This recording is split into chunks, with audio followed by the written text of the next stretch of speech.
हमारे साथ मोअज़्ज़ज़ मेहमान मौजूद हैं आरिफ हबीब ग्रुप से नसीम बेग साहब जो कि सीईओ हैं आरिफ हबीब ग्रुप कंसल्टेंसी के। नसीम बेग साहब, प्रोग्राम में आपको वेलकम करते हैं। सर, ये सबसे पहले तो ये बताइएगा, ये म्यूचुअल फंड है क्या, ये काम कैसे करता है? एक आम आदमी को अगर बुनियादी तौर पर इस फंड को समझना है या इसमें सरमायाकारी करनी है तो उसका क्या तरीक़ाकार होता है? जी देखिए, जो आम आदमी है उसके लिए अमूमन तो ये होता है कि वो बैंक में पैसा लगा ले या नेशनल सेविंग स्कीम्स में पैसा लगा ले, लेकिन अगर उससे हटकर कुछ वो बेहतर ज़राए चाहते हैं कि उनको कुछ मज़ीद इन्वेस्टमेंट की अपॉर्चुनिटी मिले, और मैं समझता हूँ कि जो हमारी इंडस्ट्री है पाकिस्तान की सनद है जिसमें अच्छा खासा ग्रोथ हुआ है जब से पाकिस्तान बना है और इनका मुनाफा भी बढ़ता है, उसमें जब लोग अगर इन्वेस्ट करना चाहें तो वो एक तो शेयर मार्केट है, स्टॉक मार्केट है, वो हर एक के लिए समझना ज़रा मुश्किल होता है, फॉलो करना मुश्किल है, किस कंपनी में पैसा लगाएं, कब ना लगाएं। तो म्यूचुअल फंड का जो मैं समझता हूँ बुनियादी चीज़ ये है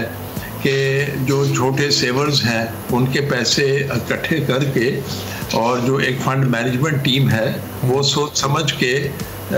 ऐसी कंपनियों के शेयर्स में इन्वेस्ट कर देती है जहां उन्हें लगे कि कंपनी में आमदनी में भी और उसकी बिजनेस में भी ग्रोथ होगी, जिससे फिर जो इन्वेस्टर है उसको फ़ायदा मिले दो सूरतों में, कि एक जो डिविडेंड आता है और दूसरा ये कि जो शेयर की वैल्यू बढ़ती है। तो ये म्यूचुअल फंड का एक स्ट्रक्चर होता है जिसमें तमाम छोटे शेयर होल्डर जो इन्वेस्टर्स हैं वो वक्तन पैसा लगा भी सकते हैं, निकाल भी सकते हैं जिस वक्त उनको ज़रूरत पड़े। तो ये तो एक बुनियादी स्ट्रक्चर है जो स्टॉक मार्केट के लिए क्रिएट हुआ। फिर उसके बाद क्योंकि बैंक डिपॉजिट में जब आप पैसा रखें उससे कुछ ज़्यादा निस्बतन आप कमा सकते हो गवर्नमेंट बॉन्ड्स वगैरह में, या कुछ प्राइवेट सेक्टर की कंपनियां अपने बॉन्ड इशू कर देती हैं, जिसका मतलब ये है कि वो एक लोन का स्ट्रक्चर होता है कि आपने पैसे आज ले लिए किसी से और एक या तो एग्रीड ज़रा सूद होता है जिस पे आप कमाएंगे और फिर आपके पैसे वापस हो जाएंगे, या जो अब शरई तरीके से सुकूक वगैरह की शेप आ गई है जिसमें आप हिस्सेदार हो जाते हैं।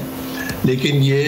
इन्वेस्टमेंट कंपनी के शेयर्स में नहीं होता है, लेकिन आर्जी तौर पे आप पैसा दे रहे हैं। तो फिर इसके भी म्यूचुअल फंड बन गए हैं ताकि आपने अगर उस नौयत की इन्वेस्टमेंट करनी है जिसमें आपने आर्जी तौर पे पैसा लगाया और जब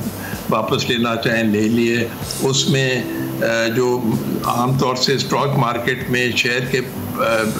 कीमतों में बढ़ाव और फिर गिर भी जाते हैं, जो बढ़ाव चढ़ाव वो उससे आप ज़रा महफूज हो जाते हो कि इतना प्राइस ऊपर नीचे नहीं जाती है। तो स्टॉक मार्केट के जो शेयर्स का अगर आप म्यूचुअल फंड में पैसा लगाते हो तो वो आपको ये सोचना है कि ये मैं लॉन्ग टर्म के लगा रहा हूँ, मतलब 6 साल 8 साल 10 साल 15 साल के रफ्ता आप लगाते जाएं, तो तब तो वो जो day to day price fluctuation उससे आप महफूज रहते हो। और अगर आपको शॉर्ट टर्म करना होता है तो फिर आप ये जिसको हम फिक्स्ड इनकम फंड्स कहते हैं उसमें लगा लेते हैं, या मनी मार्केट फंड जिसमें बहुत ही शॉर्ट टर्म के लोनिंग होती है। ठीक है, तो नसीम साहब, ये जो बैंक डिपॉजिट है इसमें तो जाहिर है जो भी प्रॉफिट रेट होता है वो एक फिक्स प्रॉफिट मिलता है,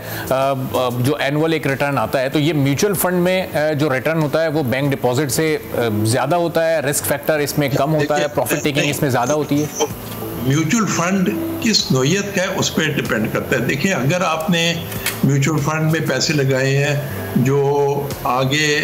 गवर्नमेंट बॉन्ड्स वगैरह में या गवर्नमेंट के ट्रेजरी बिल्स में पैसा लगा रहा है, अगर सिर्फ ट्रेजरी बिल्स में, तो उसमें तो ये होता है कि जितना वो ट्रेजरी बिल पर इस वक्त जो शरह सूद है लगभग 20% है, तो वही कमा के आपको आगे दे देंगे, थोड़ा सा अपना मैनेजमेंट का चार्ज ले लेंगे, तो वो आपको मिल जाएगा। तो एक आपको अंदाज़ा हो सकता है बैंक से मार्केट में जो इस वक्त इंटरेस्ट रेट चल रहा था उससे, लेकिन वो फिक्स्ड का अमूमन एक गारंटीड नहीं होता है। शॉर्ट टर्म के कुछ म्यूचुअल फंड ऐसे भी हैं जो वो उस टाइप के इंस्ट्रूमेंट्स में लेकर पैसा डाल देते हैं और आपको एक अरसे के लिए बताए थे कि ये 6 महीने साल तक फिक्स्ड है तो वो आपको फिक्स भी मिल जाएगा। और जो जाहिर है उसमें रिस्क उस तरह का नहीं है जिस तरह बैंक में आपने पैसे लगाए हैं उसी तरह होता है। फ़र्क सिर्फ जो होता है जहाँ पे आप स्टॉक मार्केट के फंड में पैसा लगाते हो तो वो चूंकि शेयर्स में लगाया है, अब अगर मार्केट ऊपर जाएगी तो शेयर्स की वैल्यू बढ़ जाएगी, आपके फंड की वैल्यू भी बढ़ जाएगी। अगर कल मार्केट गिर गई तो वैल्यू गिर भी जाएगी। लेकिन तभी मैं कहता हूँ कि वो जो स्टॉक वाला होता है, अगर आप 10, 15, 20 साल के एक नज़रिए से लगाएंगे तो फिर वो रिस्क नहीं रहता है। ये तो हमने बहुत सी स्टडीज देखी हैं कि लॉन्ग टर्म में आपको नुकसान नहीं होता है। तो, हाँ, उसी तौर पे ये म्यूचुअल फंड्स की फिर टोटल कितनी इकसाम है, कितने तरह के ये फंड्स हैं और किस जगह पर पैसा लगाना है ये इन्वेस्टर खुद डिसाइड करता है, उसके पास ये इख्तियार होता है, या फिर जो मैनेजमेंट है, जो कंपनी है, वो अपनी मर्जी से इन्वेस्टर का पैसा कहीं भी लगा सकती है? दोनों चीज़ें हैं। पहली चीज़ के एक तो ये जिस तरह मैंने कहा कि इक्विटी म्यूचुअल फंड या स्टॉक मार्केट का जो म्यूचुअल फंड होता है शेयर्स में जो लगाया जाता है। दूसरा होता है जो डेट सिक्योरिटी जो बॉन्ड वगैरह कराते हैं उसमें लगाया जाता है। और तीसरा होता है जो मनी मार्केट कहते हैं, जिसमें सिर्फ गवर्नमेंट के ट्रेजरी बिल जो तीन महीने के अमूमन में मैच्योर हो जाते हैं, तो उनमें तो बिल्कुल प्राइस में तो ज़ीरो रिस्क होता है, बस जितना उस पीरियड का एक मार्केट है जो प्रॉफिट रेट या इंटरेस्ट रेट चल रहा होता है वो आपको मिल जाता है। अब हो ये जाता है कि आप अमूमन एज एन इन्वेस्टर डिसाइड करते हो मैंने कहाँ लगाना है। और लेकिन कुछ म्यूचुअल फंड्स ऐसा भी ऑफर करते हैं कि जी हम एक बैलेंस फंड में या मैनेजमेंट एसेट एलोकेशन फंड में लगा देंगे पैसा, तो जहां फिर फंड मैनेजर डिसाइड करेगा कि इस वक्त बेहतरी किस चीज़ में है, वो फिर आप फंड मैनेजर पर छोड़ दें, वरना आप खुद डिसाइड करते हैं। और उमूमन यही होता है कि ज़्यादा जो इन्वेस्टर है वो डिसाइड करते हैं कि भाई मैंने शेयर्स वाले में लगाना है, बॉन्ड वाले में लगाना है, मनी मार्केट पर लगाना है। तो मैं आपको अंदाज़ा भी दे दूँ, इस वक्त जो लगभग कोई 2 ट्रिलियन रुपया म्यूचुअल फंड्स में लगा हुआ है, जो ओवरऑल बैंकिंग डिपॉजिट का लगभग आप समझ लें जो पूरे मुल्क के बैंकिंग डिपॉजिट्स हैं उसका 8% है। अब आज से 20-25 साल पहले जब मैंने ये काम शुरू किया था, अब तो मैं इसमें इन्वॉल्व नहीं हूँ, तो उस वक्त 2% म्यूचुअल फंड थे और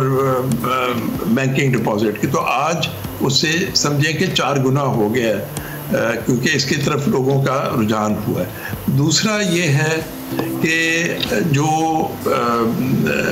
क्या कहते हैं, जिनने हमारे मतलब जो उस वक्त हमने शुरू किया था स्टॉक मार्केट फंड, उसमें जो पैसा लगाया तो वो बहुत सेटिस्फाइड है, उनका कोई नुकसान नहीं है, बहुत ही